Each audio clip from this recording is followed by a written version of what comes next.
One of the biggest mistakes that people make when planning a road trip is... Oops, sorry. Good morning.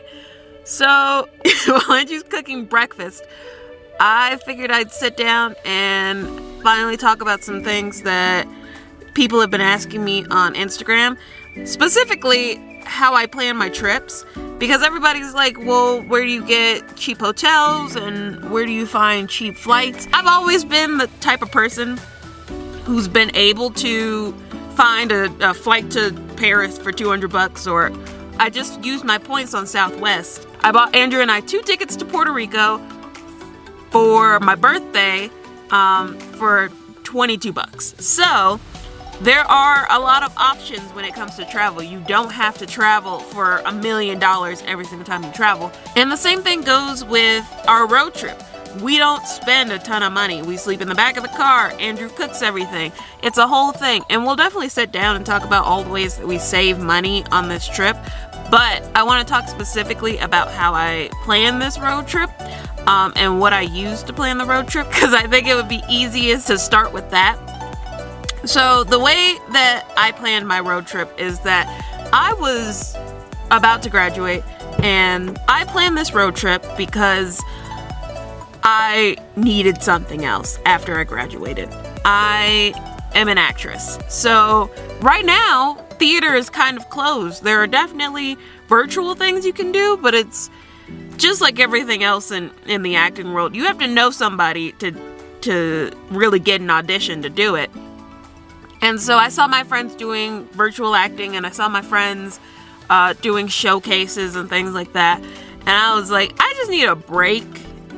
School has been hard, and I just need to sleep. And Andrew had driven out to see me. He was there in Vegas with me for like 3 months, which was really cool. And we got to spend a lot of time together. But eventually he had to drive his truck home.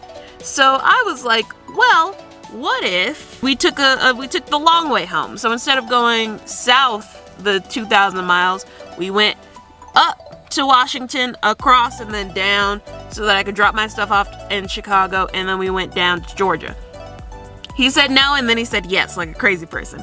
So we ended up going. The way that I planned this road trip, first, I wrote it all down.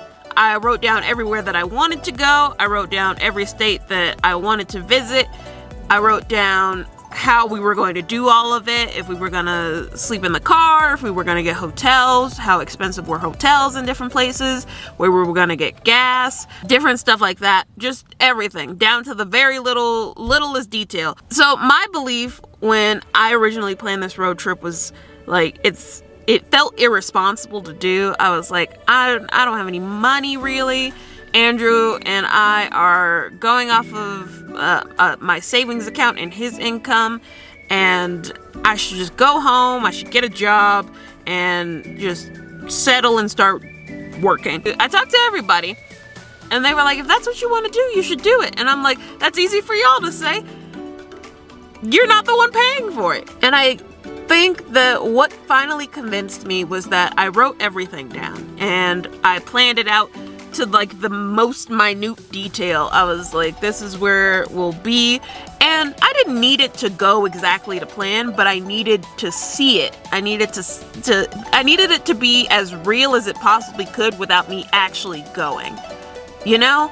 Because when something's that real and when something is like right within your reach, you're like, I know how I can do it. I know vaguely how much it's gonna cost. I can't plan for everything, but I know what I'm doing. It becomes too hard not to do, you know?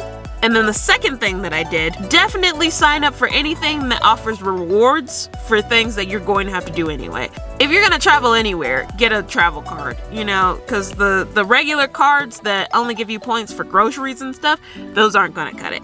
Then you should sign up for hotels and anything that's gonna give you like a free night or cash back or anything like that for just using the site, because you're going to be using it a lot, especially on a trip like this.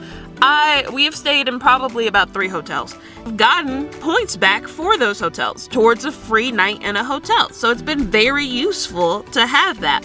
I also downloaded Couchsurfer, which is an app where you can message people and ask to sleep on their couch.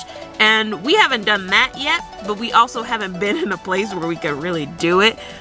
Every major city we drive right through, and then we end up in a national park for half of it.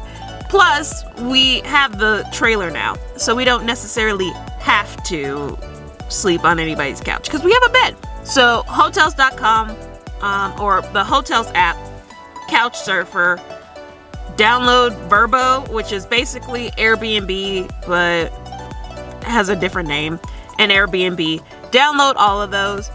Airbnb and Verbo don't really give you anything back for staying there, which is why I think like they should be a last ditch effort, because hotels will always give you something. Like if you're part of a rewards program from Marriott or Hilton or anything like that, they will always give you something back. But like Airbnb just is like, well, if you tell your friends to sign up, then you'll get something.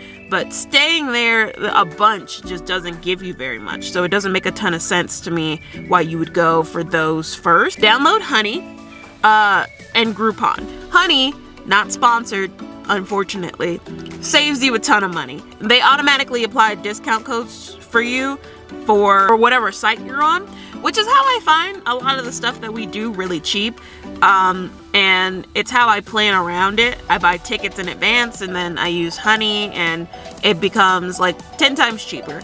That and Groupon. Groupon is so good because it will give you a ton of things to do in whatever area you're in for really, really cheap. And then the third thing I did was I downloaded this app called Road Trippers, and it has a desktop app and a mobile app, but basically it gives you a way to place waypoints on a map for a complete guide on where you're gonna go. So it looks like this. It gives you a bunch of waypoints, it gives you a bunch of guides, basically tells you all the stuff that's on the route to there. And it's how we found the hot springs, it's how we found Temple Square. Basically everything that I've done on this trip was on that map. And it was so much easier to plot a course with all the national parks to just see it outlined on a map. See, it loads your trip on a little map. And then you get to place waypoints. The free version gives you 7 free waypoints, so you can place them wherever you want, and then it'll give you a line that you're going to be traveling on, and you can go off of it, obviously. And it's not like tracking you where you're going, it's just giving you an idea. But it'll give you a little nearby button, and it'll show you all the things that are nearby you. So food, coffee, breakfast, hikes, all of that. And then from there, you can plan your trip to the best of your ability. I was talking to my aunt and I was telling her that we were having, it seemed like something was going wrong every single day. And she was like, that's part of traveling. You have to think on your feet and figure out what's going on and figure out what you're doing. And not everything is gonna go perfect. You're traveling to a different state every day. Of course something's gonna go wrong. And we can make a whole video on everything that's gone wrong in this trip. Oh my goodness.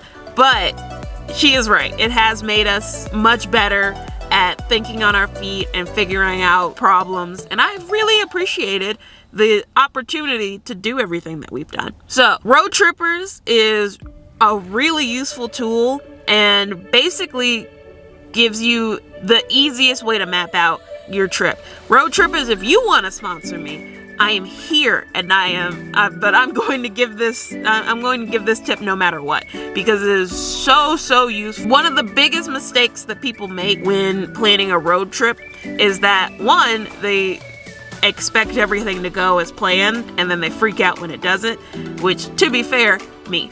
And also, they aren't flexible with their time. A road trip can't be, I want to go here, and then we're going to go here, and then we're going to go here, and this is all going to work perfectly. You have to be flexible because traffic is going to hit, and it's probably going to rain, and a tire might blow, and gas might be way too expensive in one place, so you got to get out of there. is going to be a problem. There are going to be a ton of problems over and over again. So in summary, the 3 things you need to start planning your road trip today is you have to write everything down to the last detail, because if you have it down, then you are going to want to go.